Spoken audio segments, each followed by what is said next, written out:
പിന്നെ ഇപ്പോ രണ്ടുപേരെയും കൂടി വിളിച്ചത് എന്തിനാണെന്നുള്ളത് മനസ്സിലായിട്ടുണ്ടാവുമല്ലോ അല്ലേ? ഏയ് എൻ്റെ പൊന്നു വേണം, എനിക്കൊന്നും മനസ്സിലായില്ല. ഇവളും ഞാനായിട്ട് ഒരു പ്രശ്നവും ഇല്ല. ഇവിടെ ഇപ്പൊ വിളിച്ചോണ്ടെന്ന് ഇങ്ങനെ ഒരു ചർച്ചയ്ക്ക് വരേണ്ട ആവശ്യം എന്താണെന്നുള്ളത് പോലും എനിക്ക് അറിഞ്ഞൂടാ. അതിന് മാത്രം ഒരു വിഷയം വീട്ടിലുണ്ടായിട്ടില്ല. കണ്ടോ, ഇതാണ് ഇങ്ങേർക്കുള്ള കുഴപ്പം.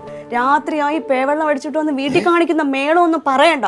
എന്നെ എടുത്തിട്ട് അടി ഉപദ്രവവും. എന്നിട്ട് 24 മണിക്കൂറും ചോദിക്കുന്നത് ഞാൻ എന്തോ ചെയ്തെന്നാ എന്നോട് തന്നെ ചോദിക്കുന്നത്. എന്തുവാ പേവെള്ളോ? നിങ്ങൾ കേൾക്കണം. അതെ, ഇവിടെ കാര്യങ്ങൾ മൊത്തം നോക്കുന്നവൻ ഞാനാ. ഇവിടെ എല്ലാ കാര്യങ്ങളും നോക്കുന്ന ഞാനാ. അങ്ങനെയുള്ള എനിക്ക് ഇവക്കിട്ട് ഒരെണ്ണം കൊടുക്കാനുള്ള അവകാശം ഉണ്ടായില്ലേ? നിങ്ങൾ പറ. അല്ല പറ. അല്ല ഉണ്ടോന്ന്. അല്ല, ഈ അണ്ണൻ പറയുന്നത് ശരിയാണ്. അണ്ണനാണോ നോക്കുന്നതെല്ലാം? അങ്ങനെയൊക്കെ ചോദിച്ചാ എന്ത് അങ്ങനെ അല്ലേ? നിന്റെ കാര്യങ്ങൾ നോക്കുന്ന ആര്? ചേട്ടൻ. പിള്ളേരെ ഫീസ് അടയ്ക്കുന്നത് ആര്? ചേട്ടൻ തന്നെ. വീട്ടിലെ കംപ്ലീറ്റ് കാര്യം ചെലവ് ഞാനല്ലേ നോക്കണത് തന്നെ. പിന്നെ നിന്റെ ഈ മൈക്രോ ഉണ്ടല്ലോ, മൈക്രോ, അതിന്റെ കാശ് അടയ്ക്കുന്നത് ആരാ? ചേട്ടൻ തന്നെ. ഒന്ന് ഉറച്ചു പറ നീ. ചേട്ടൻ തന്നെ. ആ അങ്ങനെ പറ. പിന്നെ ഇവക്കൊരു മുതുക്കി തള്ളയുണ്ട്, തള്ള. അവർക്ക് വേണ്ട തൈലം, കുഴമ്പ് ഇതെല്ലാം വാങ്ങുന്ന ഞാനല്ലേടി? ആണോ? അതെ. വാ തുറന്ന് പറ നീ ആണോ അല്ലേ? ആണ്, അതൊക്കെ ശരിയാ. അങ്ങനെയുള്ള എനിക്ക് ഇവളെന്തെങ്കിലും തെറ്റ് ചെയ്താൽ അടിക്കാനുള്ള അവകാശം ഉണ്ടോ ഇല്ലയോ? ഉണ്ടോ ഇല്ലേ? എനിക്ക് അറിഞ്ഞൂടെ? എന്തറിഞ്ഞൂടാ? ചേട്ടാ, ആണുങ്ങളെ തരുന്ന അത്ര വലിയ മേന്മയുള്ള കാര്യമൊന്നും അല്ല. അല്ല, പെണ്ണുങ്ങളെ അങ്ങനെ പറഞ്ഞു കൊടുക്കലില്ലേ? അല്ലേ? നിങ്ങൾ ഈ കൊതിയും നുണയൊക്കെ പറയുന്ന പെണ്ണുങ്ങളല്ലേ? നിങ്ങളെല്ലാം അങ്ങനെ പറയൂ. നിനക്ക് ഞാൻ വെച്ചിട്ടുണ്ടേ. അതെ.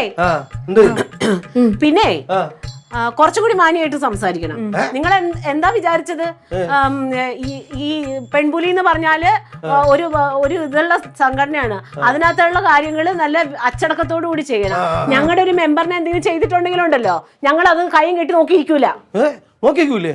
എന്തോ ചെയ്യും? അല്ല എന്തോ ചെയ്യും? നിങ്ങളൊരു കാര്യം എടുത്ത് തലയിലോട്ട് വെച്ചോ. കണ്ടോ, ഇതാണ് ഇങ്ങേർക്കുള്ള കുഴപ്പം. എനിക്ക് ഇന്ന് ഇതിനൊരു തീരുമാനം ഉണ്ടാവണം. അതെ ചേട്ടാ, ഞങ്ങൾക്കും ഒക്കെ ഭർത്താക്കന്മാരുണ്ട്. അവർ ഞങ്ങൾ ആരെയും തല്ലുക ഈച്ചി പോന്ന് വർത്താനം പറയുകയോ ചെയ്യാറില്ല. അതെ, അവർക്ക് നട്ടലില്ലാത്തോണ്ടാ. എനിക്ക് നട്ടലുണ്ട്. ഇവളെ തല്ലും ഇടിക്കും കൊല്ലും. നിങ്ങളാരാ അത് ചോദിക്കേ? അങ്ങനെയാണെങ്കിൽ അടിക്കുന്നത് ഒന്നും വേണ്ട. എന്ത് വേണ്ട? എടി ആവശ്യമില്ലാതെ വീട്ടിൽ കിടന്ന് ഈ അരി വേവിച്ച് വീർത്തിരിക്കണ ഇവരെ മുമ്പിലാണ് നീ എന്നെ വിളിച്ചോണ്ട് വന്നത്. അല്ല അറിഞ്ഞാത്തോണ്ട് ചോദിക്കുകയാണ്.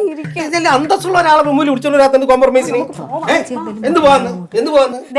ഒരു കാര്യം പറഞ്ഞേക്കാം, മിനിയുടെ മേത്ത് കൈവെക്കരുത്. കൈവച്ചാ ഇപ്പൊ കാണോ നിങ്ങൾ മുമ്പോട്ടിരിക്കുന്നത്? അതെ, നിങ്ങൾ വെറുതെ പ്രശ്നം വേണ്ട. ഇങ്ങനെ അടിക്കുമെന്ന് പറഞ്ഞാൽ അടിക്കും. അതിന് മാറ്റം ഉണ്ടാവില്ല. ഒന്നും വേണ്ട. ഒരു കാര്യം ഞാൻ പറഞ്ഞേക്കാം, ഇനി മേലാല് ഇവളുമാരെ കൂടെ നിന്നെ കണ്ട ഇല്ല, നിന്റെ അവസാനമായിരിക്കും. നീ നടങ്ങോട്ട്. ഒരു പെൺപുലി സംഘം